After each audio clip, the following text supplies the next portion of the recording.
Mais uma vez, bom dia para vocês que não estavam aqui no início,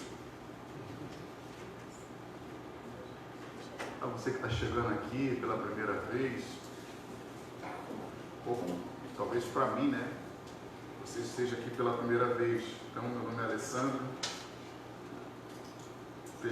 muito feliz por você estar aqui nessa manhã. Espero que Deus te abençoe e fale ao teu coração. Marcos capítulo 1, versos de 16 ao 20. Os nossos cultos pela manhã, ele é um pouquinho mais rápido, por causa da nossa escola dominical logo em seguida, o nosso CTM. Mas eu queria falar com vocês sobre o chamado de Jesus Cristo para alguns discípulos. Em Marcos capítulo 1, do versículo 16, a gente vai ver essa história. Tudo bem? Marcos capítulo 1, do 16 ao 20. Diz assim: andando à beira do mar da Galileia, Jesus viu Simão e seu irmão André lançando redes ao mar, pois eles eram pescadores. E disse Jesus: sigam-me e os farei pescadores de homens. No mesmo instante, eles deixaram as suas redes e o seguiram. Indo um pouco mais adiante, viu num barco Tiago, filho de Zebedeu, e João, seu irmão, preparando as redes. Logo os chamou e eles o seguiram, deixando Zebedeu, seu pai, com os empregados no barco.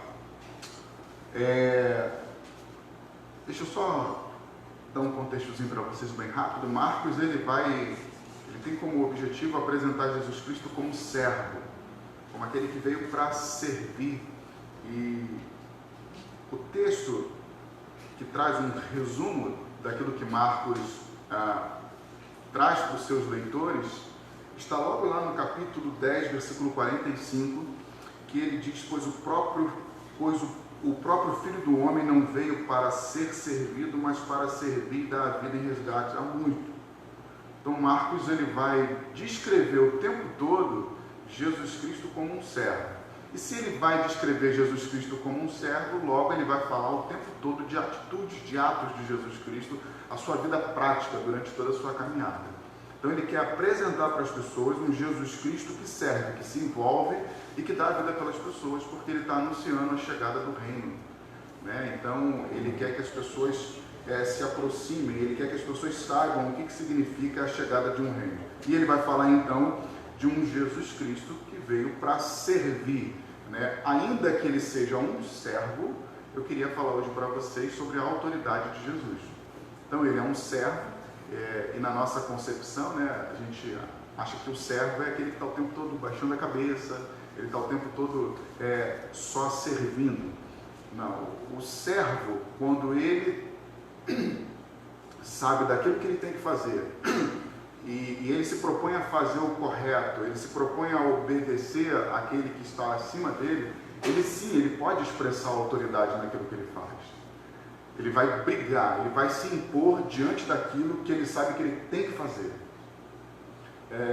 Você imagina que você dá uma ordem para o seu filho em casa e ele está executando aquilo de uma maneira tão correta e que você, por algum motivo, você vai falar alguma coisa e ele se impõe.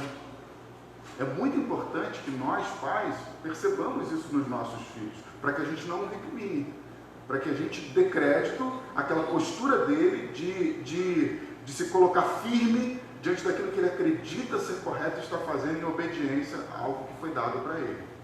Vou dar um exemplo para vocês bem rápido.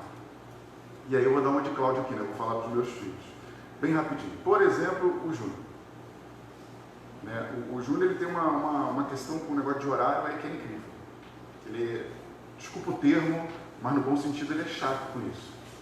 E às vezes a gente quer, tipo assim, calma cara, ele fala, não, eu tenho meu horário, eu tenho que estar lá, é isso, aquilo. Então ele se impõe, e ele se impõe com autoridade. E isso é bom. E eu, pai, a Carla como mãe, nós precisamos perceber esse compromisso que ele tem de como alguém que vai servir ao outro, vai servir no seu ministério, no seu dom, naquilo que foi chamado, ele vai expressar autoridade naquilo que ele está fazendo, ele vai se impor. Então Jesus Cristo é aquele servo que tem uma verdade absoluta e que ele vai se impor diante das questões, ainda que as pessoas o vejam como alguém que veio só para servir, mas ele serve com autoridade. Marcos vai mostrar isso para a gente no decorrer do seu livro, onde ele vai contar um pouco das histórias de Jesus. Então ele vai falar desse cara que veio, desse homem que veio para servir, mas com autoridade, impondo a sua posição. Então, Jesus ele viaja de um lado para o outro, como vocês sabem, ele está em vários lugares, em muitos lugares, né, no decorrer da sua vida. E no decorrer do livro de Marcos, a gente vai ver Marcos citando alguns lugares por onde ele passou. Vai falar do deserto, logo assim que ele se batiza, ele vai falar das suas caminhadas pela Galileia, sentando com pessoas, comendo com pessoas, indo para lugares talvez nós jamais iríamos num dia da semana, por exemplo, passar por um cemitério. Nós vamos num cemitério quando perdemos um ente querido, um amigo, e a gente vai lá para prestar uma homenagem, alguma coisa nesse sentido, mas ninguém fala assim, hoje eu vou dar uma passadinha para o cemitério para ver se eu consigo pregar o evangelho para alguém. Oi? Falaram alguma coisa? Para passear, né? Ninguém, você não vai, você não fala assim, poxa, eu vou lá porque talvez ali eu encontre alguém aflito, alguém triste, porque está passando por um momento muito difícil. Mas Jesus é aquele cara que ele passa por esses lugares. Ele vai para uns lugares que você fala assim, o que está fazendo ali? Na verdade, Jesus Cristo, ele era intencional em tudo que ele fazia, e nós vamos ver, por isso que ele vai atrás desses caras lá na beira do mar, da Galileia, para falar do evangelho e para chamar eles. Então, a partir desse ponto, é que eu queria falar para vocês sobre essa autoridade de Jesus Cristo em chamar os discípulos. É engraçado quando a gente lê a Bíblia, a gente vê Jesus Cristo chamando as pessoas para seguir, as pessoas do nada abrem mão de tudo, como se fosse muito fácil. Né? E a gente pensa, quando Jesus chamou aqueles caras, eles largaram tudo e foram até ele, e eu tenho maior dificuldade com isso, eu tenho algumas resistências, eu não consigo compreender de fato se Jesus está me chamando ou não, se sou eu que estou indo por emoção, né? Então, quando a gente vê essas questões na Bíblia, isso desperta na gente algumas questões. Como é que esses caras largaram tudo e foram? Por que eles fizeram isso? Né? Por que hoje eu não largo tudo e vou? Né? Bem, Jesus Cristo, quando ele faz isso, não tem a ver com a gente, né? Tem a ver com aquilo que ele faz no meu coração e no seu coração e com o propósito dele na minha vida e na sua vida. Naquela ocasião, Jesus chama os discípulos para darem continuidade ao Evangelho, logo após a tua morte, eles continuarem pregando.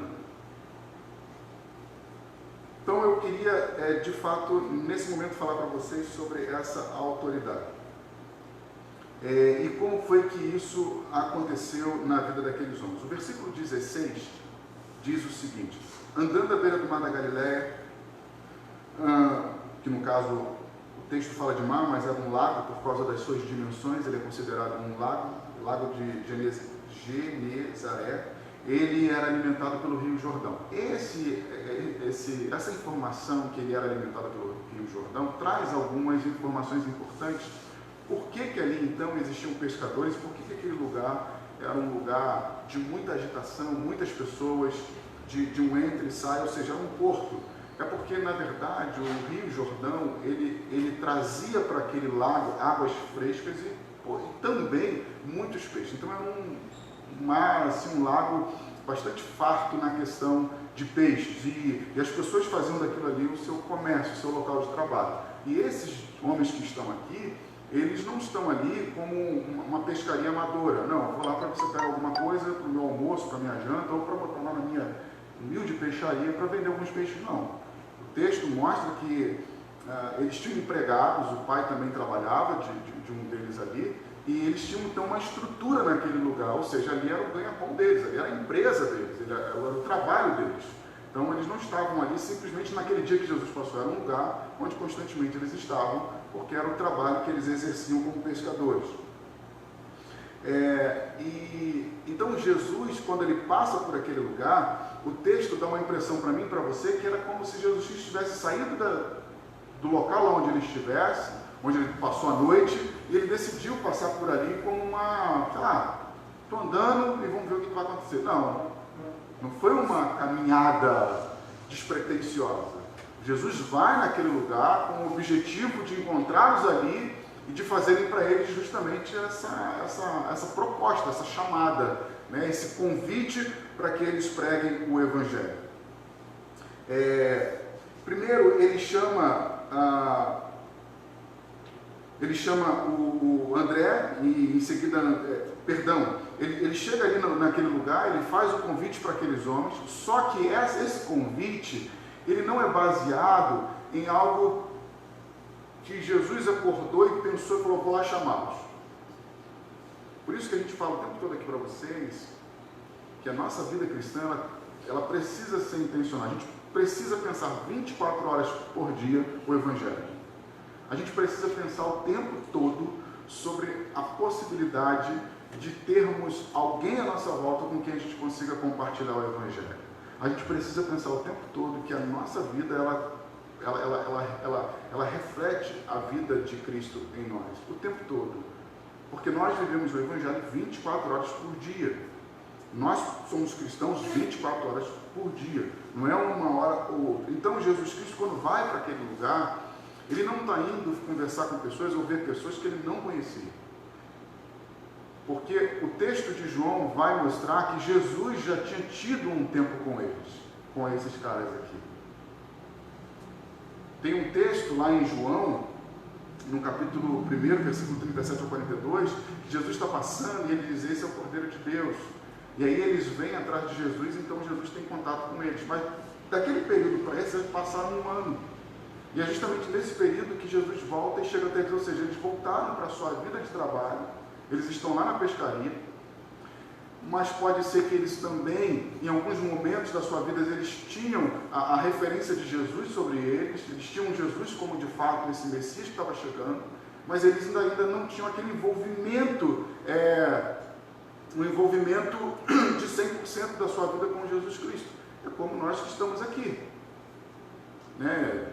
Ninguém aqui vive hoje exercendo um chamado ou o tempo todo caminhando, pregando o Evangelho ou vivendo disso, né? Naquele tempo não, quando eles são chamados, eles abandonam de fato tudo, eles abrem mão de tudo e vão seguir a Jesus Cristo aí para frente, vida que segue.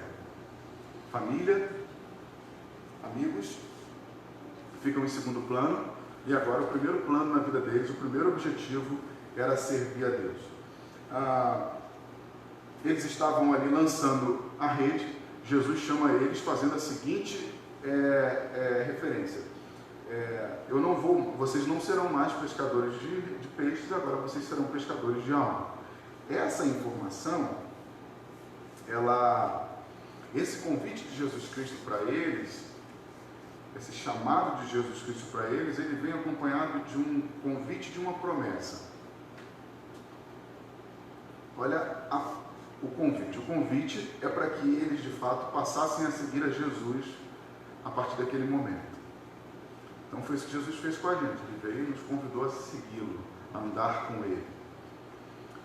E a promessa é que Jesus faria deles pescadores de homens.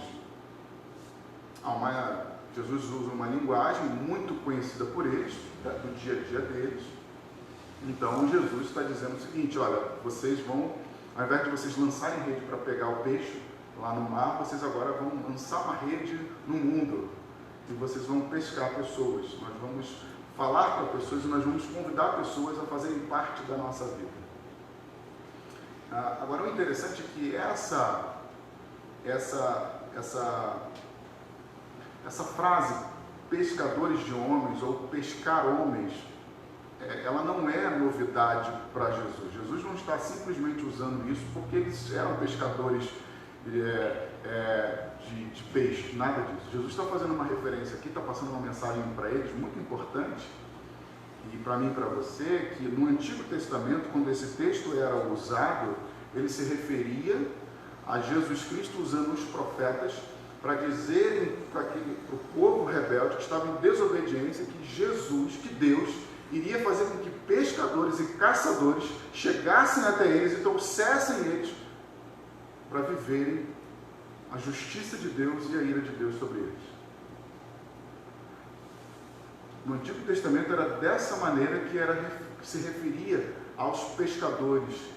E o texto de Jeremias vai dizer que ele não só usa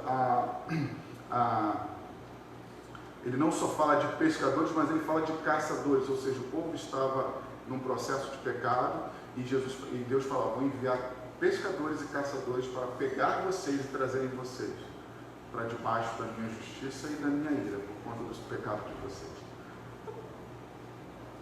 Eu acho que vocês já estão percebendo um pouco qual é o chamado de Jesus Cristo para a vida daqueles homens e qual é o chamado de Deus para a minha vida e para a sua vida. Qual é a mensagem do Evangelho? O que significa o reino de Deus é chegado? A gente sabe que é um reino de justiça, de amor, um reino de perdão, um reino de misericórdia, mas um reino também que revela a ira de Deus, que mostra para as pessoas que, uma vez não estando dentro desse reino, uma vez não sendo aceito nesse reino, você e eu estamos debaixo da ira de Deus.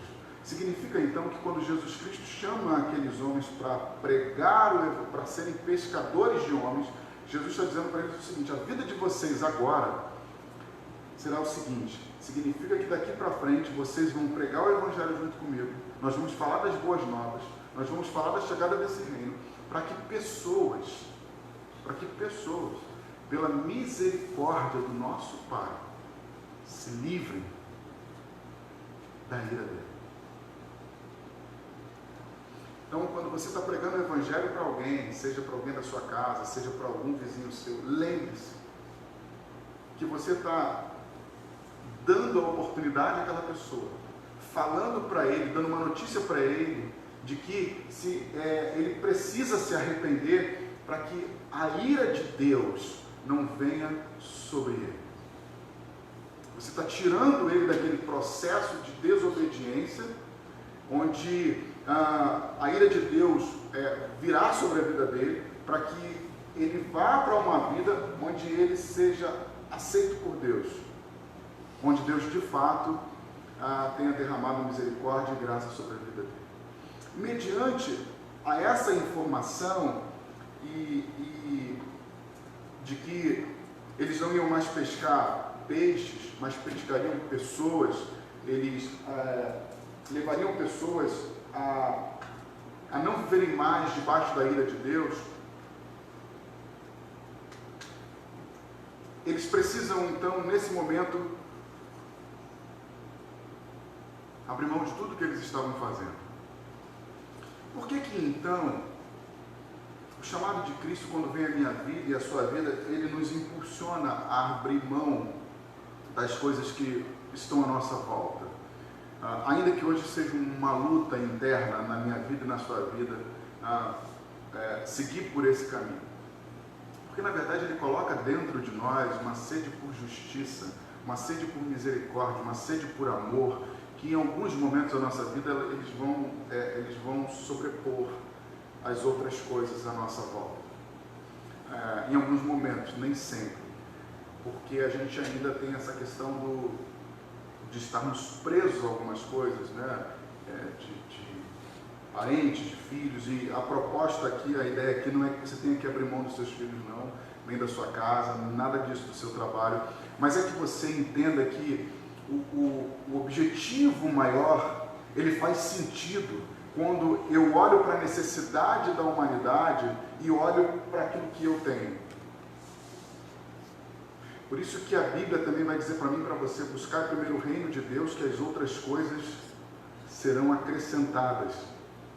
Quando eu entendo o meu papel, quando eu entendo a graça que veio sobre mim, que Ele me chamou também para revelar isso às pessoas, para que eles não vivam sobre a ira de Deus, para que eles não vão para o inferno, para que eles não vivam a morte eterna, eu abro mão sim da vida do meu filho, da minha esposa, dos meus negócios, porque eu entendo que isso aqui é maior.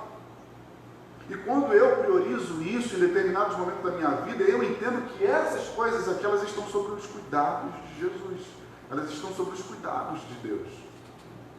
Então eu busco o reino dos céus e as outras coisas, elas serão acrescentadas. Eu não busco de qualquer maneira, eu não vou de forma meio doida para o negócio. Por quê? Porque isso não depende de mim. Não sou eu que tenho esse desejo, é Deus que coloca ele em mim. Então, quando Deus coloca algo no meu, no seu coração, isso é equilibrado. Não é de qualquer maneira. Isso traz paz no nosso coração. Isso abre a nossa mente para algumas verdades. E caminhar sobre a verdade, caminhar sobre aquilo que é claro e objetivo, é mais fácil. Então, entendam, eu não vim aqui falar que vocês precisam largar tudo como eles largaram. Ali tinha um propósito, Jesus tinha um objetivo na vida daqueles homens, ele estava montando a sua equipe, os seus discípulos, para que eles dessem continuidade ao Evangelho.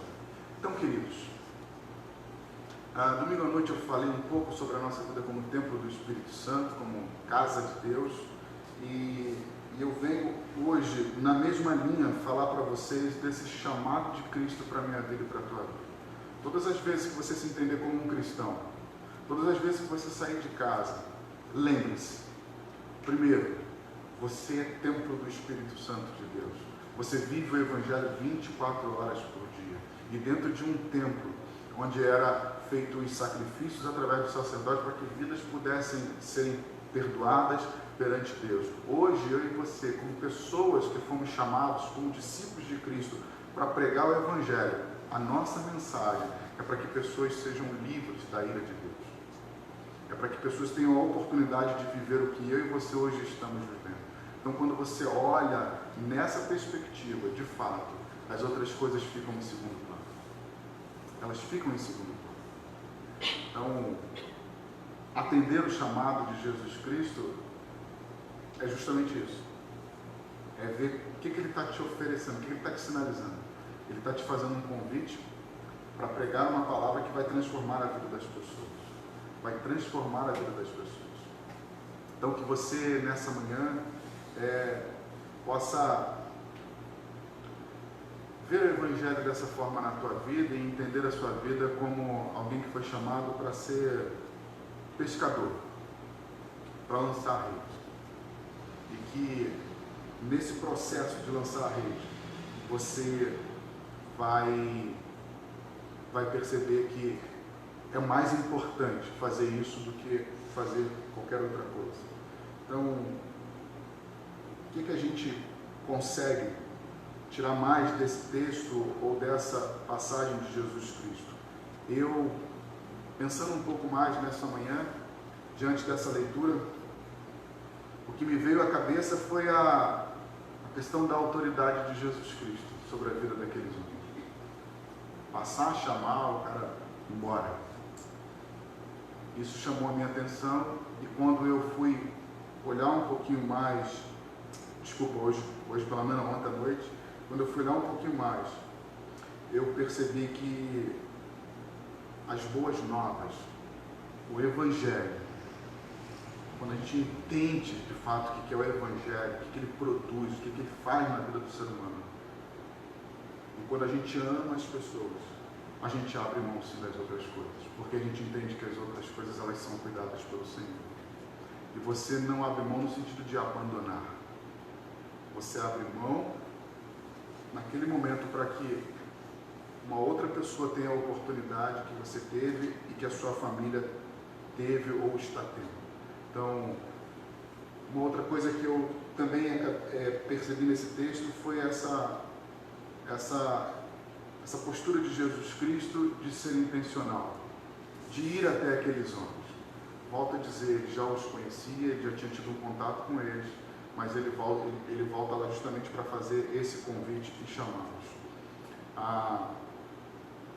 Que eu e você possamos ser intencionais todos os dias, uns com os outros, seja em casa, seja aqui.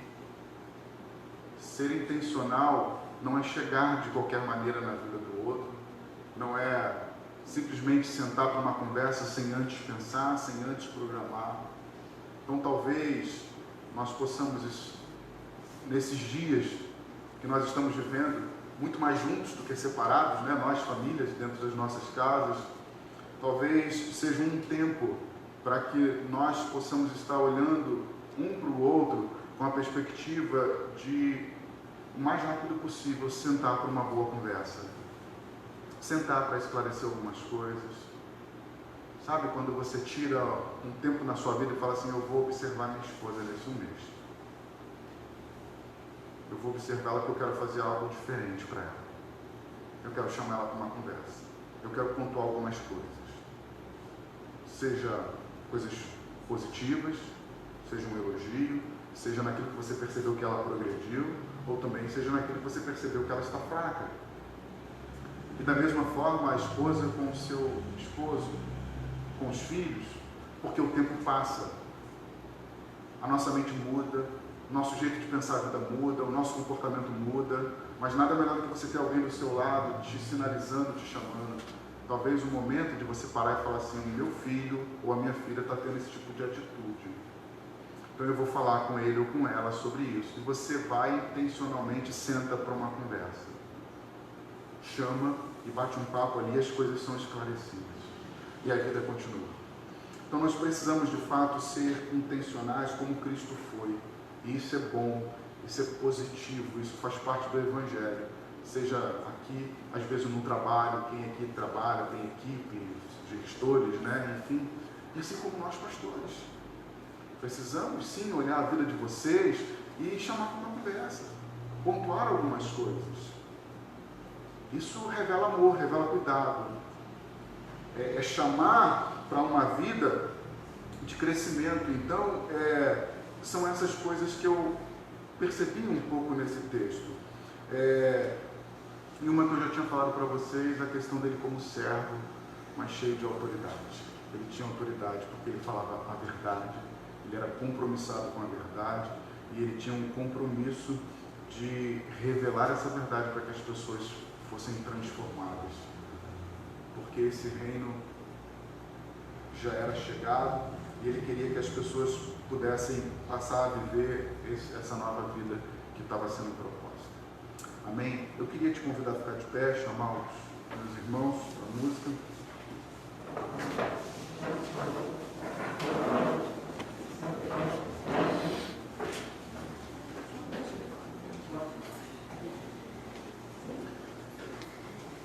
Vocês devem lembrar que quando Cristo chamou os discípulos para aquela última refeição antes da sua morte, algumas coisas aconteceram ali. Então, em toda boa conversa, em todo bom papo que ele é programado, aquele cafezinho, aquele almoço, ou aquele bate-papo que você marca, fala assim, semana que vem vamos bater um papo, vamos conversar um pouquinho, isso tem proveito. É óbvio que em alguns momentos vão surgir aquelas conversas de emergência, que elas precisam de fato serem percebidas e você tem que atuar ali de fato. Mas o que eu estou querendo dizer é que Cristo, no dia da ceia, com seus discípulos, ele resolveu algumas questões ali. Ele pede para que eles vão lá, preparem o lugar, vejam o local, e eles vão para aquele dia, para aquela ceia, e ali algumas coisas acontecem, né? Ele transforma a vida daqueles homens com a sua atitude, lavando os pés dele, tratando a questão do desejo de um querer ser melhor do que o outro. Então, não podia simplesmente chegar naquele lugar, partir o pão e falar da sua morte e ir embora. Outras coisas foram tratadas ali. Então, irmãos, quando você pensar nos elementos da ceia, quando você estiver participando desse momento, coisa que nós vamos fazer agora, pense nisso. Pense na possibilidade de coisas que podem serem transformadas na tua vida, pelo fato de você hoje poder comer do pão e beber do cálice. Que não seja algo rotineiro de todos os domingos, mas que a cada domingo seja uma transformação na sua vida. Deus nos chamou para pescar homens, lançar a rede. Isso significa livrar as pessoas do juízo eterno, da ira de Deus. Pai querido, nós te agradecemos por essa manhã. Obrigado pela tua palavra. Obrigado pela vida desses irmãos que estão aqui. Eu peço que, assim como aqueles discípulos, ó Deus, o Senhor possa aquecer os nossos corações. e que de fato o Evangelho na nossa vida seja prioridade. Seja prioridade na vida dos meus filhos, na vida da minha esposa, e que isso não me afete. Que seja prioridade na vida dos meus amigos. Que quando eu, por causa do Evangelho, ser em algum momento esquecido por eles, eu possa ter a compreensão e a maturidade de entender que o que ele está fazendo ou ela está fazendo é pelo Evangelho, é para que pessoas sejam salvas. Então, Deus, eu te peço que nessa manhã haja maturidade sobre as nossas vidas, que o Senhor nos leve a entender cada vez mais qual é o nosso chamado, qual é o convite que o Senhor nos fez, e que, como igreja, nós possamos estar firmes diante do Senhor, falando do Teu Evangelho, do Teu amor. Obrigado pela Sua morte na cruz, porque ali sim, de fato, te perdoou os nossos pecados, nos comprou, Deus, através do sangue de Jesus Cristo, e fez com que hoje nós pudéssemos viver debaixo dessa graça e misericórdia, Senhor. Nós te louvamos e pedimos que o Senhor nos ajude a sermos agentes do Senhor nessa terra. Em nome de Jesus. Amém. Deus te abençoe, vocês podem ser.